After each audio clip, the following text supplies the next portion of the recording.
တော့ငါပေးလိုက်တာအစ်စနမ14ခွင်းရှိတာသူမှာ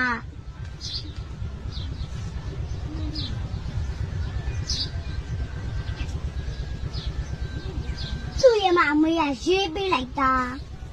ကျန်တဲ့ဟာကြီးနင်မပေးဘူးနော်အဲ့လောက်ကြီးသူ့အမေကလည်းမပေးဘူးသူ့ပဆိုင်နဲ့သူ့ပဲထားနင်ဘယ်လောက်လို့ပေးပါတော့တိုင်းပါပဲငါအစ်စနာတိုင်းပါအစ်စနာအမေလည်း